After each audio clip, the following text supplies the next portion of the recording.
Bon après-midi, Sylvie. Oh, tu te vois? Bon après-midi, les Oh, on hommes. va mettre un micro. Ben oui, mettez-moi du son. Comment vas-tu?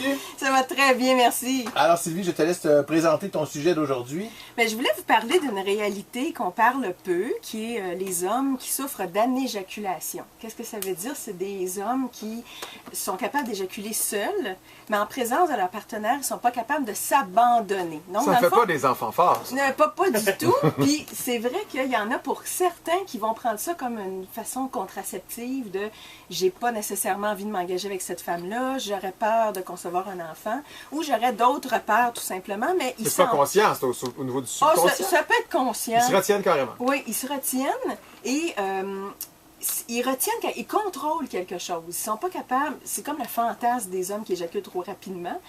Puis c'est pas avec l'aide de médicaments ou d'antidépresseurs, là, c'est vraiment psychologique. Ils contrôlent et ils empêchent de le laisser aller. Mais est-ce qu'ils implosent? C'est-à-dire, est-ce qu'ils ont un orgasme, mais il n'y a rien qui... Pas vraiment. Ils Ok. se rendent pas jusqu'au bout. C'est vraiment des hommes ils sont pas capables d'aboutir et d'atteindre une certaine forme de satisfaction. Puis il y en a qui sont très, très souffrants de ça dans le bureau. Je voudrais m'abandonner en présence d'une conjointe, mais je suis pas capable. À l'inverse, il y a des femmes que quand c'est pas les hommes qui éjaculent, c'est les femmes qui ont cette aptitude-là, qu'on appelle des femmes fontaines. Ça, c'est pas un mythe, là. C'est pas un mythe. Et puis, moi, je trouve ça déplorable parce qu'il y a des femmes qui, quand elles vivent ça pour la première fois, elles sont très, très étonnées. Elles pensent qu'elles font une descente de vessie, qu'elles sont malades, handicapées, il y a quelque chose. Et ça surprend aussi le partenaire quand c'est la première fois qu'il vit ça. C'est comme si ça saisit les deux. Ben oui. Puis il y a des femmes qui sont tellement embarrassées de ça. Déjà qu'on a la culpabilité facile, on a honte pour à peu près tout et rien. Mais dites-vous, mesdames, que vous êtes capable de vous abandonner. Quand une femme aime son corps de femme, son sexe de femme, le sexe de l'homme, puis qu'on additionne tout ça, ben ça fait un réel abandon. Mais est-ce qu'il y a des femmes qui découvrent qu'elles ont cette faculté-là avec un nouveau Oui, partenaire? oui. Des fois, bon, on se sépare, rencontre d'autres personnes, peut-être un partenaire plus attentif à se soucier du plaisir de l'autre, un bon donneur de plaisir et de sensations, patient.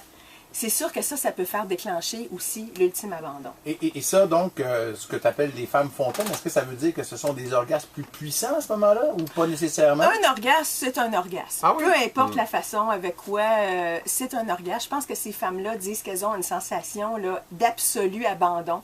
C'est des femmes qui se donnent le droit d'avoir du plaisir, qui se permettent de s'abandonner sans la peur d'être abandonnées par l'autre. OK. Et moi, j'avais une question très technique, parce qu'il y a des gars, probablement, qui ont une nouvelle blonde, quelque chose ça leur arrive, c'est surprenant. Et en fait, la question que j'ai, c'est quoi? Qu'est-ce que c'est? C'est quoi le liquide? Qu'est-ce que c'est? Oh mon Dieu, ça, là, il y a plein de recherches qui ne s'entendent pas là-dessus. Est-ce que c'est un vestige de la prostate? Hein? Quand la mère porte le bébé, à la 12e semaine, il y a une différenciation des sexes. Ça va être une petite fille ou un petit gars. Et on appelle ça les gonades. Donc, ça va être des ovaires ou des testicules. On est fait quasiment pareil, OK? Le gland, le clitoris, on a beaucoup de choses qui se ressemblent. Et on pense que ce serait un vestige de la prostate qui resterait chez la fille. Est-ce que c'est certaines glandes comme des glandes de skin? Est-ce qu'il y a un peu de traces d'urine? C'est très, très flou. Je ne m'avancerai pas là-dessus. Allez pas en boire et y goûter, là.